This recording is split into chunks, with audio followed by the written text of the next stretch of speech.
نحمده ونصلي على رسوله الكريم اما بعد فاعوذ بالله من الشيطان الرجيم بسم الله الرحمن الرحيم رب اشرح لي صدري ويسر لي امري واحلل عقدة من لساني يفقهوا قولي رب زدني علما اللهم فقهنا في الدين اللهم انا نسألك حبك وحب من يحبك والعمل الذي يبلغنا حبك اللهم ارزقنا اخلاص الہی آمین۔ لیسن نمبر 71 سورۃ المائدہ آیت نمبر 15 سے لے کر 26 تک انشاءاللہ۔ اللہ سبحانہ تعالیٰ فرماتے ہیں یا اہل الکتابی، اے اہل کتاب، مراد یہود و نصارہ ہیں، قد تحقیق جاءکم آ گیا تمہارے پاس، رسولنا ہمارا رسول، مراد رسول اللہ صلی اللہ علیہ وسلم ہیں، یبین لکم وہ بیان کرتے ہیں تمہارے لیے، کثیرن بہت کچھ، مما اس میں سے جو کنتم تھے تم تخفون من الکتاب تم چھپاتے کتاب میں سے۔ کتاب سے مراد یہاں پر تورات اور انجیل ہے۔ وَيَعْفُو اور وہ معاف کر دیتے ہیں یا درگزر کر جاتے ہیں، عن کثیر بہت کچھ سے۔ اے اہل کتاب، بے شک تمہارے پاس ہمارا رسول آیا ہے جو تمہارے لیے ان میں سے بہت سی باتیں کھول کر بیان کرتا ہے جو تم کتاب میں سے چھپایا کرتے تھے، اور بہت سی باتوں سے درگزر کرتا ہے۔ اللہ تعالیٰ یہاں یہود و نصارہ کے حال پر رحم کھاتے ہوئے انہیں دین اسلام کی دعوت دے رہے ہیں اور فرماتے ہیں کہ بہت سی باتیں جو تم لوگ چھپاتے تھے، مثلا رسول اللہ صلی اللہ علیہ وسلم کی بعثت، تورات میں رجم والی آیت، اور نبی اکرم صلی اللہ علیہ وسلم کے بارے میں سیدنا عیسیٰ علیہ السلام کی بشارت، تو اب ہمارا رسول بذریعہ وحی یہ باتیں بیان کر رہا ہے۔ تو کون سی باتیں یہ چھپایا کرتے تھے؟ یہ نبی اکرم صلی اللہ علیہ وسلم کی بعثت کی یعنی آمد کی خوشخبری کو چھپاتے، انہوں نے تورات میں رجم والی آیت کو چھپایا۔ اس بارے میں ایک روایت بھی آتی ہے، سیدنا عبداللہ بن عمر رضی اللہ عنہما بیان کرتے ہیں کہ رسول اللہ صلی اللہ علیہ وسلم کے پاس ایک یہودی مرد اور عورت کو لایا گیا، وہ زنا کر بیٹھے تھے۔ رسول اللہ صلی اللہ علیہ وسلم نے ان سے فرمایا، تم اپنی کتاب میں اس ضمن میں کیا حکم پاتے ہو؟ انہوں نے کہا، ہمارے علماء نے یہ طریقہ نکال رکھا ہے کہ وہ زنا کرنے والوں کا منہ کالا کرتے ہیں اور انہیں گدھے پر بٹھا کر گشت کراتے ہیں، یعنی ایک طرح سے بے عزتی کی جاتی ہے۔ عبداللہ بن سلام رضی اللہ تعالیٰ عنہ نے کہا، اے اللہ کے رسول صلی اللہ علیہ وسلم، ان کے علماء کو مع تورات بلائیے۔ چنانچہ تورات لائی گئی تو ان میں سے ایک عالم نے رجم کی آیت پر ہاتھ رکھ کے آگے پیچھے سے پڑھنا شروع کر دیا۔ عبداللہ بن سلام رضی اللہ تعالیٰ عنہ نے اس سے کہا، اپنا ہاتھ اٹھائیے۔ اس نے اپنا ہاتھ اٹھایا تو اس کے نیچے سے رجم کی آیت نکلی۔ چنانچہ رسول اللہ صلی اللہ علیہ وسلم نے حکم دیا اور وہ دونوں سنسار کر دیے گئے۔ اسے بخاری نے روایت کیا ہے۔ اب آپ دیکھیں کہ کس طریقے سے یہ اپنی کتاب میں سے حق کو چھپایا کرتے تھے۔ ساتھ میں یہ بھی بتایا گیا وَيَعْفُو عَنْ كَثِيرٍ، اور وہ معاف کر دیتا ہے یا درگزر کر جاتا ہے بہت کچھ سے۔ رسول اللہ صلی اللہ علیہ وسلم بہت ساری باتوں کو بیان نہیں کرتے تاکہ تمہاری حد سے زیادہ بے عزتی نہ ہو۔ یہ اپنی عوام سے حق کیوں چھپاتے تھے؟ تاکہ عوام باشعور نہ ہو، وہ عوام کو غیر ضروری باتوں میں الجھا کر رکھتے تھے۔ اللہ سبحانہ تعالیٰ فرماتے ہیں، دیکھو تمہارے پاس رسول آ چکا ہے، وہ رسول جس کا تمہیں انتظار تھا، کہ نبی اکرم صلی اللہ علیہ وسلم اہل کتاب کے بھی تو رسول تھے، اسی لیے خاص توجہ دلائی جا رہی ہے کہ دیکھو تمہارے پاس رسول آ چکا ہے، وہ تمہیں کھول کھول کر حق بیان کرتا ہے، تم اس کی مخالفت چھوڑ دو، دین حق کو قبول کر لو۔ پھر فرمایا قد جاءکم، تحقیق آ گیا تمہارے پاس، من اللہ، اللہ کی طرف سے، نور، نور روشنی، و کتاب مبین، اور کتاب روشن۔ نور سے مراد اللہ تعالیٰ کی کتاب ہے، اور یہ کتاب مبین کی تشریح ہے۔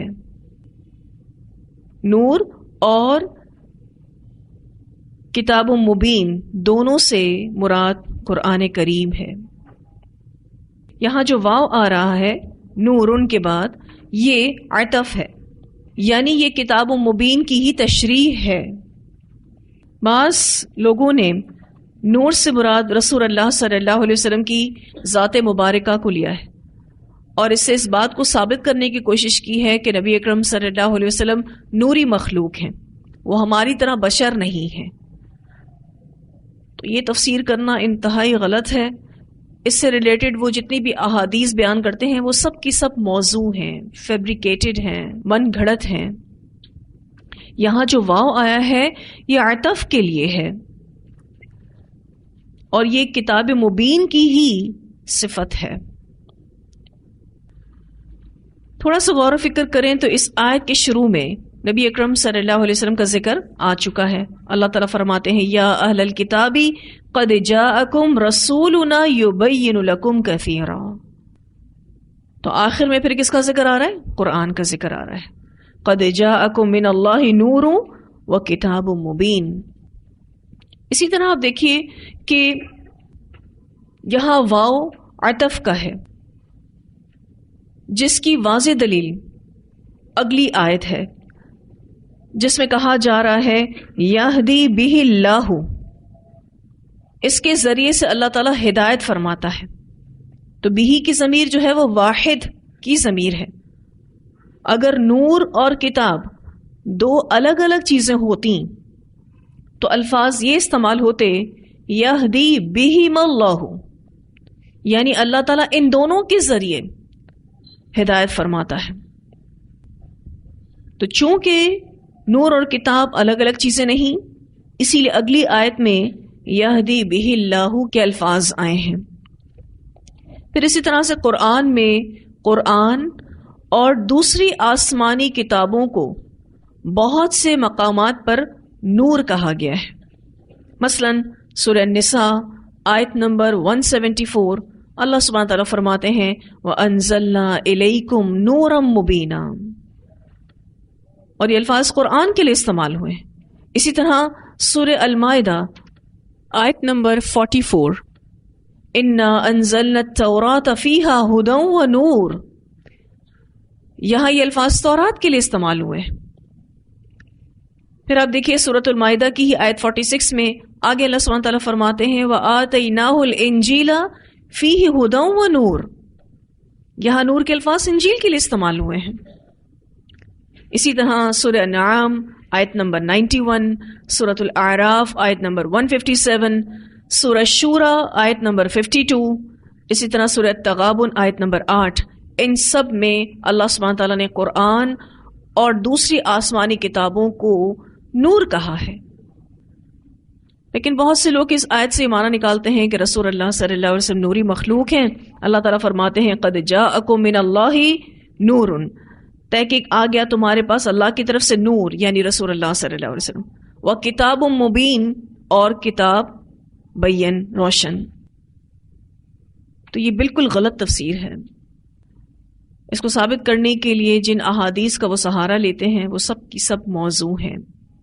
ایکچولی نبی اکرم صلی اللہ علیہ وسلم کو نور ثابت کر کے وہ کچھ فائدے حاصل کرنا چاہتے ہیں۔ وہ نبی اکرم صلی اللہ علیہ وسلم کو حاضر اور ناظر بتانا چاہتے ہیں۔ وہ رسول اللہ صلی اللہ علیہ وسلم کی دائمی زندگی کو ثابت کرنے کی کوشش کرتے ہیں۔ تو ان کا نبی اکرم صلی اللہ علیہ وسلم کو نور ثابت کرنا یا نوری مخلوق ثابت کرنا قرآن و سنہ کے خلاف ہے۔ البتہ ایک فہم کے مطابق نور سے مراد رسول اللہ صلی اللہ علیہ وسلم کی ذات کے اعمال لیے جا سکتے ہیں، کیونکہ وہ کس کے مطابق تھے؟ قرآن کے مطابق تھے۔ قرآن پاک میں نبی اکرم صلی اللہ علیہ وسلم کو سراج منیرہ کہا گیا ہے، چمکتا ہوا سورج، اور رسول اللہ صلی اللہ علیہ وسلم چلتا پھرتا قرآن تھے. لیکن اس کا ہرگز یہ مطلب نہیں کہ آپ صلی اللہ علیہ وسلم نور سے بنے ہیں.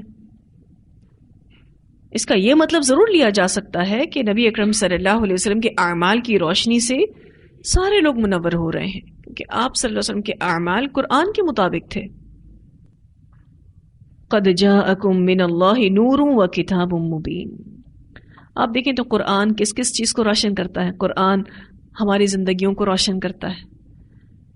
قرآن ہماری قبر کو بھی روشن کرے گا اگر ہم نے واقعی اس کو اللہ کی کتاب مان کر عمل کرنے کی نیت سے پڑھا ہے. پھر یہ قیامت کے دن بھی روشنی بنے گا. تو قرآن ایسی روشنی ہے، ایسا سکون ہے جو دلوں میں محسوس ہوتا ہے. یہ دلوں کو روشن کرتا ہے. قرآن دلوں میں ایسی روشنی اور سکون ڈالتا ہے کہ چہرے پر اطمینان آ جاتا ہے. پھر اللہ سبحانہ تعالیٰ فرماتے ہیں یہدی، ہدایت دیتا ہے، اور یہاں ہدایت سے مراد ہدایت توفیق ہے. بھی ساتھ اس کے، یعنی اس قرآن کے ساتھ، اللہ تعالیٰ من اتبع، جو پیروی کرے، رضوانہ، اس کی رضامندی کی، سبل السلام، سلامتی کے راستوں کی طرف. سلامتی کا راستہ وہ ہے جس پر چل کر انسان اللہ تک پہنچتا ہے. ہر وہ کام یا طریقہ جو اسلام میں امتیازی حیثیت رکھتا ہو، ہر وہ راستہ جو شبہات سے، گمراہی سے بچائے. یہدی بہ اللہ من اتبع رضوانہ سبل السلام. اللہ تعالیٰ اس قرآن کے ذریعے ہدایت دیتا ہے اس کو جو پیروی کرے اس کی رضامندی کی، سلامتی کے راستے کی طرف. وَيُخْرِجُهُمْ، اور نکالتا ہے ان کو، من الظلمات، اندھیروں سے، الی النور، روشنی کی طرف، بِإِذْنِهِ، ساتھ اپنے اذن کے. یہاں نور سے مراد ہدایت اور شریعت کی روشنی ہے. اور یہاں جو لفظ استعمال ہوئے ہیں بِإِذْنِهِ، ساتھ اپنے اذن کے، یعنی ہدایت دینا صرف اور صرف اللہ کا کام ہے.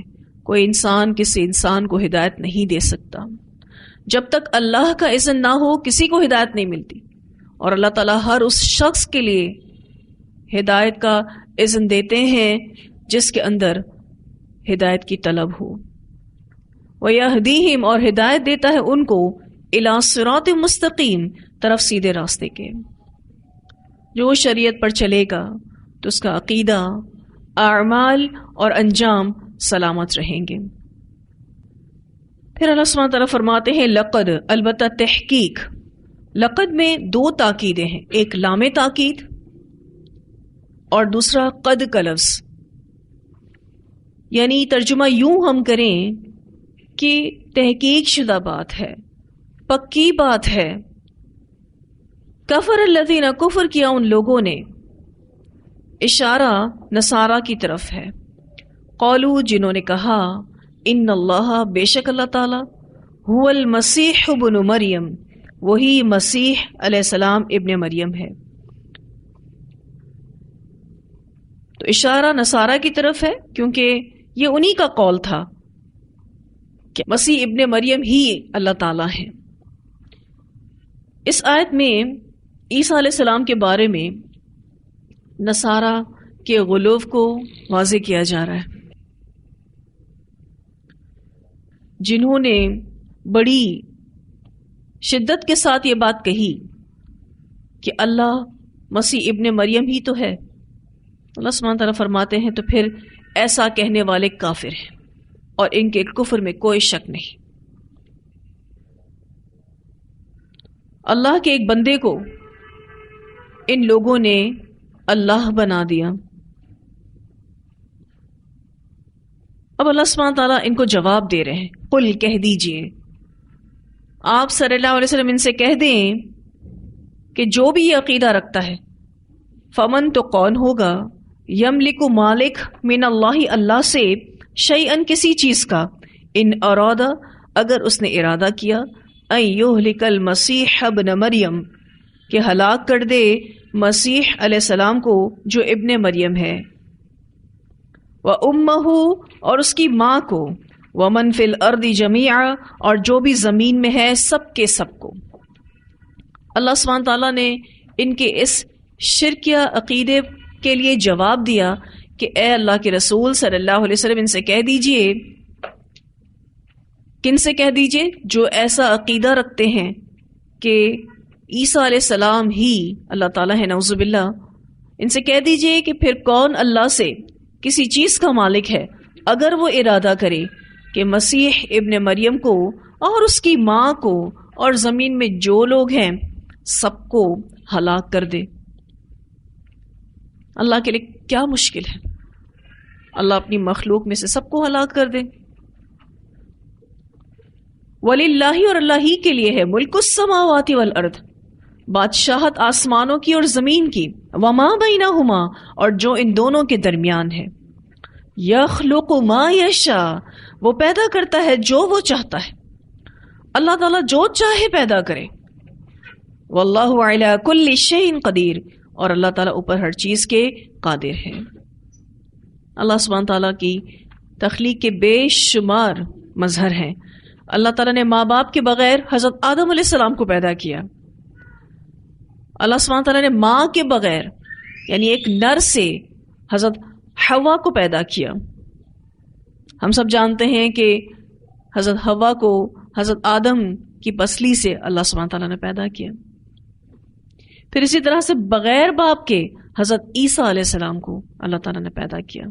یخلق ما یشاء، دنیا کے باقی تمام انسانوں کو نر اور مادہ کے ملاپ سے پیدا کیا۔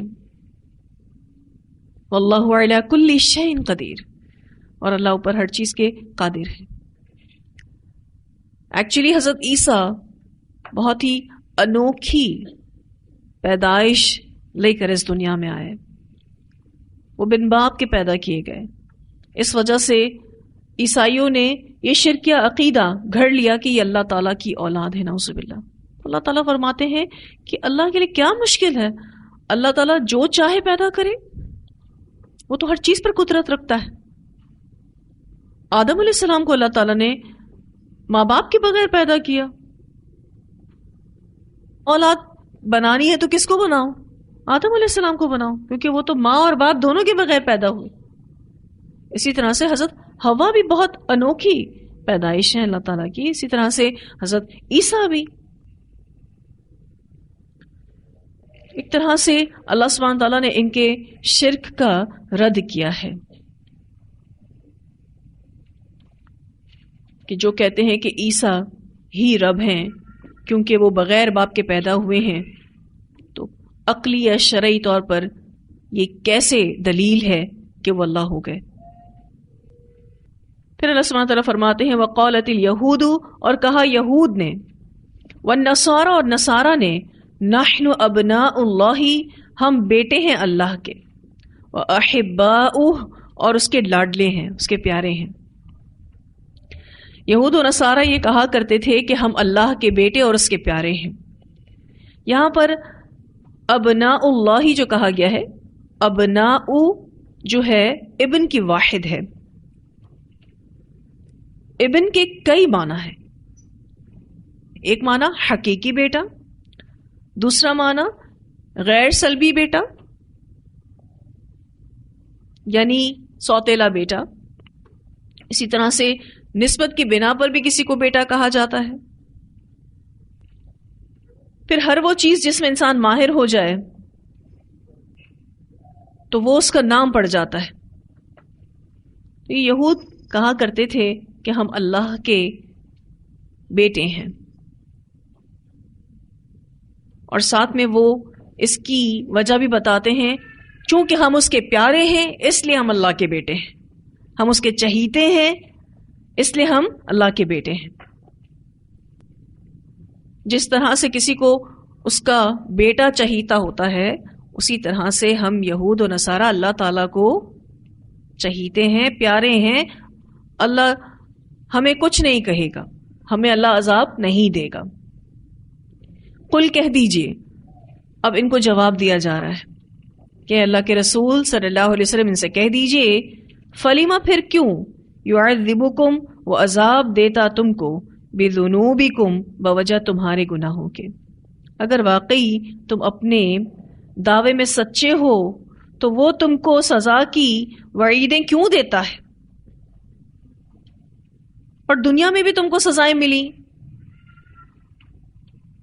ہم جانتے ہیں کہ انہوں نے جب بچڑے کی پوجا کی تھی تو ان کو اللہ تعالیٰ نے قتل کی سزا دی تھی۔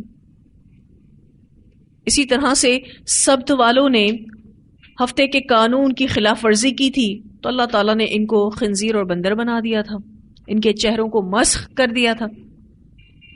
تو اللہ سبحانہ تعالیٰ فرماتے ہیں قل فلم یعذبکم بذنوبکم، کہہ دیجئے پھر کیوں عذاب دیتا ہے تم کو بوجہ تمہارے گناہوں کے۔ بلکہ انتم تم بھی بشرن ایک انسان ہی ہو، ممن ان میں سے جن کو خلقہ اس نے پیدا کیا،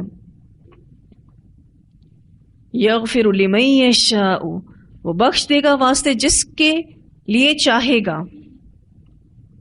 ویعذب من یشاء اور عذاب دے گا جس کو چاہے گا۔ اللہ سبحانہ تعالیٰ اپنا ہر فیصلہ عدل کے ساتھ کرتے ہیں۔ اگر وہ کسی کو معاف کریں گے تو وہ بھی عدل پر مبنی ہوگا، اور اگر کسی کو عذاب دیں گے تو وہ فیصلہ بھی عدل پر مبنی ہوگا۔ اللہ کسی کو اندھا دھن معاف نہیں کرے گا، جس کو معاف کرے گا اس کے پیچھے بھی اس کی حکمت اور مشیت ہوگی، عدل ہوگا، اور اگر کسی کو سزا دے گا تو اس کے پیچھے بھی اس کی حکمت، مشیت اور عدل ہوگا۔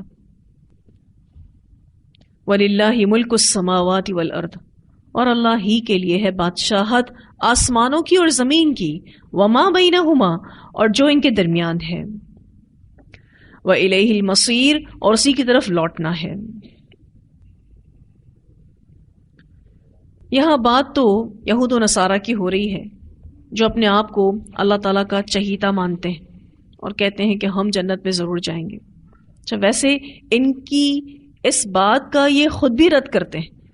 ہم پیچھے پڑھ چکے ہیں کہ یہ کہا کرتے تھے کہ وَقَالُوا لَن تَمَسَّنَا النَّارُ إِلَّا أَيَّامًا مَعْدُودَةً، یہ سورۃ البقرہ کی آیت نمبر 80 ہے، اور انہوں نے کہا کہ ہمیں آگ ہرگز نہیں چھوئے گی مگر گنے ہوئے چند دن۔ اپنے اس قول کی رد خود کر چکے ہیں۔ تو بات تو یہاں یہود و نصارہ کی ہو رہی ہے، لیکن ان جیسا عمل مسلمانوں نے بھی اپنا لیا ہے۔ آج مسلمان بھی یہ کہتے ہیں کہ ہم جنت میں ضرور جائیں گے، کیونکہ ہم رسول اللہ صلی اللہ علیہ وسلم کی امت سے ہیں تو ہم بنے ہی جنت کے لیے ہیں، جنت ہماری میراث ہے۔ یہاں جیسے یہود و نصارہ کو جواب دیا جا رہا ہے تو ہمیں بھی جواب دیا جا رہا ہے کہ جنت میں جانے کا فیصلہ اللہ کے عدل کے ساتھ ہوگا، اور اسی طرح سے اگر کسی کو عذاب دیا جائے گا تو اس کا فیصلہ بھی اللہ کے عدل کے ساتھ ہوگا۔ جنت کسی کا قومی گھر نہیں ہے کہ وہ اس امت سے ہے تو جنت میں چلا جائے گا، بلکہ فیصلہ اعمال پر ہوگا۔ قیامت کے دن کسی کا حسب نسب اسے کچھ کام نہ آئے گا۔ اس بارے میں ایک روایت آتی ہے، رسول اللہ صلی اللہ علیہ وسلم نے فرمایا، جس شخص کو اس کے عمل نے پیچھے ڈال دیا اس کا نسب اس کو آگے نہیں بڑھا سکے گا۔ اسے مسلم نے روایت کیا ہے۔ اب کسی نے عمل کچھ نہیں کیا لیکن وہ بہت دیندار فیملی سے ہے، یعنی اس کا عمل پیچھے رہ گیا، بے شک اس کی فیملی جتنی بھی دینی ہو وہ فیملی اس کو کچھ کام نہیں آئے گی۔ اسی طرح ایک اور روایت آتی ہے، رسول اللہ صلی اللہ علیہ وسلم نے فرمایا، اے عباس بن عبد المطلب، میں اللہ کے عذاب سے بچانے کے سلسلے میں آپ کے کچھ کام نہیں آ سکتا۔ اے رسول اللہ صلی اللہ علیہ وسلم کی پھوپھی صفیہ، میں اللہ کے عذاب سے بچانے کے سلسلے میں آپ کے کچھ کام نہیں آ سکتا۔ اے فاطمہ بنت محمد صلی اللہ علیہ وسلم، میرے مال میں سے جو چاہو یہی مجھ سے طلب کر لو، آخرت میں تمہیں اللہ کے عذاب سے بچانے کے سلسلے میں کچھ کام نہیں آ سکتا۔ اسے بخاری نے روایت کیا ہے۔ نبی اکرم صلی اللہ علیہ وسلم نے اپنے چچا حضرت عباس کو پکارا، اپنی پھوپھی حضرت صفیہ رضی اللہ تعالیٰ عنہا کو پکارا، اپنی بیٹی حضرت فاطمہ کو پکارا، اور کتنا کلیئرلی بتا دیا کہ کل قیامت کے دن میری نسبت تمہیں کچھ کام نہیں آئے گی، کہ تم نبی اکرم صلی اللہ علیہ وسلم کے چچا تھے، تم نبی اکرم صلی اللہ علیہ وسلم کی پھوپھی تھیں، تم نبی اکرم صلی اللہ علیہ وسلم کی پیاری بیٹی تھی، نہیں، کچھ کام نہیں آئے گا۔ آج اس دنیا میں ہم رشتہ دار ایک دوسرے کو کام آ سکتے ہیں، لیکن کل قیامت کے دن یہ رشتے ناتے کچھ کام نہیں آئیں گے۔ قیامت کے دن کسی کا حسب نسب اس کے کام نہیں آئے گا، اس کے اعمال کی بنا پر ہی اس کو جنت یا دوزخ ملے گی۔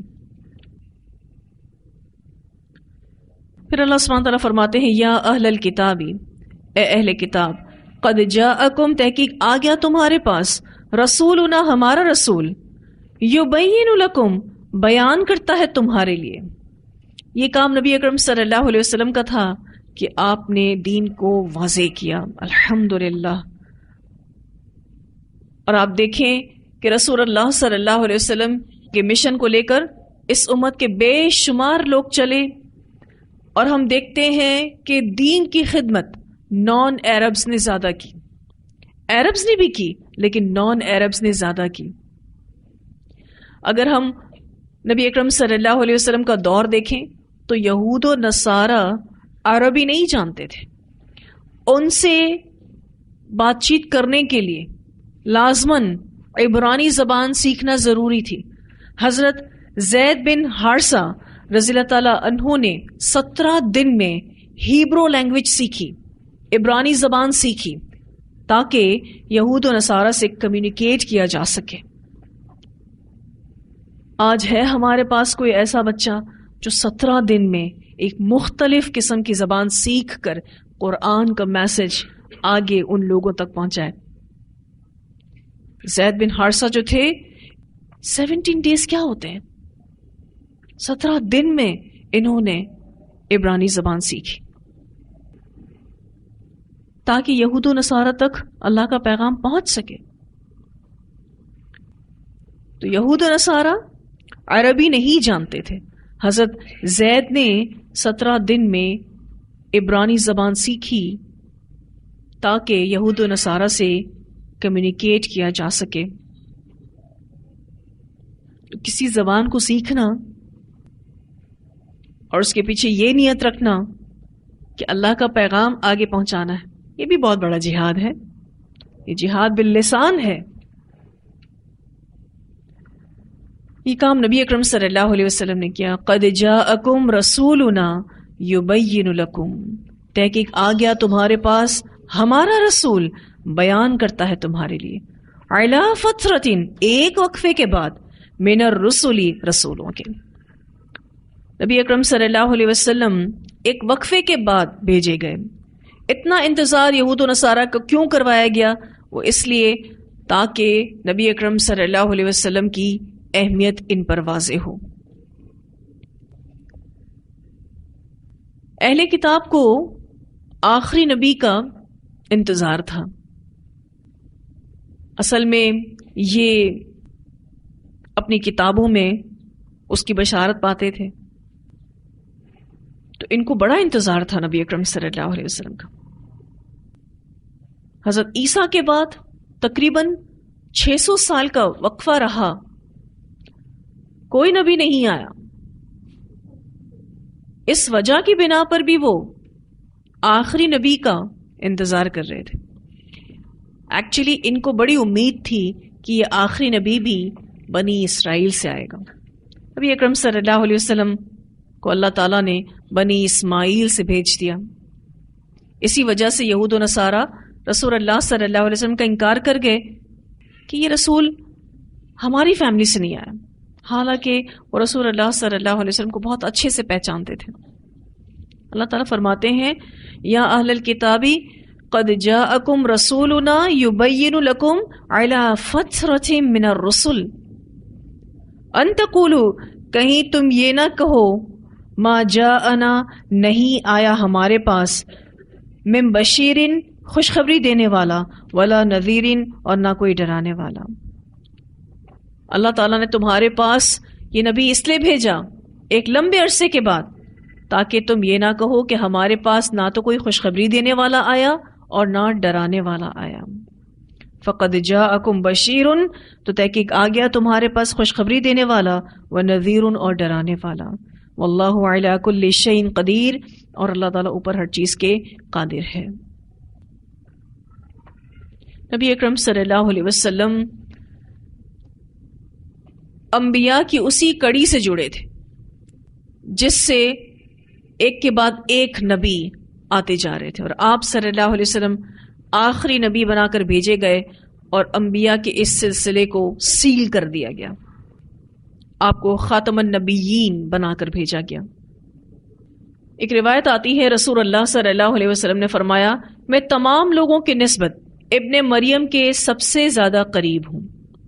انبیاء آپس میں علاتی بھائی ہیں، میرے اور ان کے درمیان اور کوئی نبی نہیں ہے. اسے بخاری نے روایت کیا ہے. ایکچولی حضرت عیسیٰ علیہ السلام کے بعد کوئی نبی نہیں آیا. 600 سال کے بعد رسول اللہ صلی اللہ علیہ وسلم آئے. آپ صلی اللہ علیہ وسلم نے فرمایا کہ میں ابن مریم کے سب سے زیادہ قریب ہوں. اور پھر یہ بھی بتایا کہ انبیاء آپس میں علاتی بھائی ہیں، میرے اور ان کے درمیان اور کوئی نبی نہیں ہے. یعنی باقی سارے انبیاء علاتی بھائی ہیں لیکن میرے اور عیسیٰ کے درمیان کوئی اور نبی نہیں ہے. یہاں آپ دیکھیے جو الفاظ استعمال ہوئے ہیں علی فترتن، اس کا معنی ایک لمبا عرصہ. تو کتنا عرصہ تفاسیر سے پتہ چلتا ہے 600 سال کا عرصہ جو نبی اکرم صلی اللہ علیہ وسلم اور حضرت عیسیٰ کے درمیان تھا. اللہ تعالیٰ نے اپنا رسول بھیجا ایک لمبے عرصے کے بعد. کیوں بھیجا؟ ان تقولوا کہیں تم یہ نہ کہو. ایکچولی یہاں جو نا کا معنی آ رہا ہے وہ اس لیے آ رہا ہے کہ ان اور تقولوا کے بیچ میں لا محذوف ہے.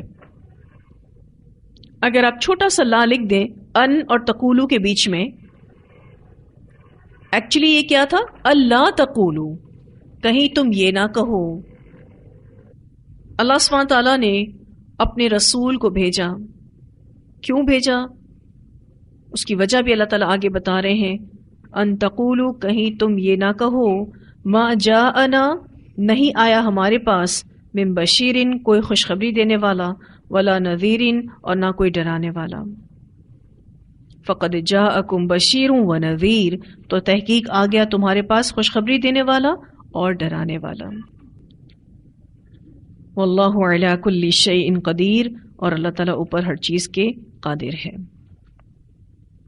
اتنی آیات کی تلاوت سنتے ہیں پھر انشاءاللہ آگے پڑھیں گے. یا اہل الکتاب قد جاءکم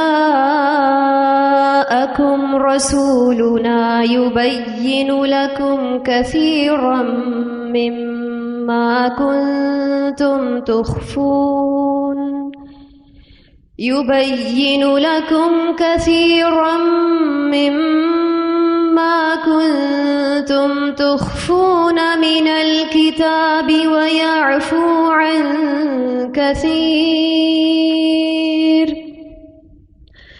قد جاءكم من الله نور وكتاب مبين يهدي به الله من اتبع رضوانه سبل السلام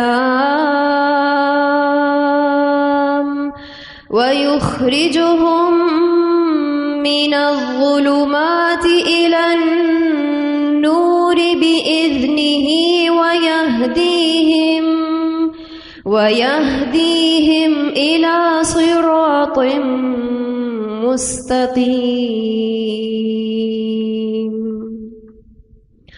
لقد كفر الذين قالوا إن الله هو المسيح ابن مريم قل فمن يملك من الله شيئا إن أراد أن يهلك المسيح ابن مريم قل فمن يملك من الله شيئا إن أراد أن يهلك المسيح ابن مريم وأمه ومن في الأرض جميعا ولله ملك السماوات والأرض وما بينهما يخلق ما يشاء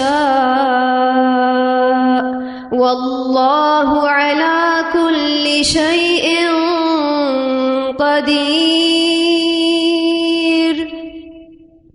وقالت اليهود والنصارى نحن أبناء الله وأحباؤه قل فلم يعذبكم بذنوبكم بل أنتم بشر ممن خلق يغفر لمن يشاء ويعذب من يشاء ولله ملك السماوات والأرض وما بينهما وإليه المصير يا أهل الكتاب قد جاءكم رسولنا يبين لكم على فترة من الرسل يا أهل الكتاب قد جاءكم رسولنا يبين لكم على فترة من الرسل قد جاءكم رسولنا يبين لكم على فترة من الرسل أن تقولوا ما جاءنا من بشير ولا نذير فقد جاءكم بشير ونذير والله على كل شيء قدیر. آپ دیکھیں تو یہاں نبی اکرم صلی اللہ علیہ وسلم کو بشیر بھی کہا جا رہا ہے اور نذیر بھی کہا جا رہا ہے. اس سے بات پتہ چلتی ہے کہ جو بھی دعوت اللہ کا کام کرے وہ ماننے والوں کو خوشخبریاں دے اور جو نہ مانے ان کو ڈرائے. پھر آپ دیکھیے کہ یہاں بنی اسرائیل کے حوالے سے بات ہوئی کہ بنی اسرائیل میں بیک وقت ایک ہی زمانے میں متعدد انبیاء مبعوث ہوتے رہے. دینی اور دنیاوی اعتبار سے قیادت انہی کے پاس ہوتی تھی. حضرت عیسیٰ علیہ السلام کے بعد 600 سال کا وقفہ رہا، کوئی نبی نہیں آیا. اس وجہ سے وہ آخری نبی کا بہت شدت کے ساتھ انتظار کر رہے تھے. نبی اکرم صلی اللہ علیہ وسلم جب مبعوث ہوئے انہوں نے نبی اکرم صلی اللہ علیہ وسلم کو پہچان لیا، لیکن چونکہ آپ صلی اللہ علیہ وسلم بنو اسماعیل سے تھے، انہوں نے یعنی یہود و نصارہ نے نبی اکرم صلی اللہ علیہ وسلم کو ماننے سے انکار کر دیا اور اپنی آخرت برباد کر لی. حالانکہ اگر یہ نبی اکرم صلی اللہ علیہ وسلم کی پیروی کر لیتے تو ان کے لیے دنیا کی بھلائیاں بھی ہوتی اور آخرت کی بھلائیاں بھی ہوتی.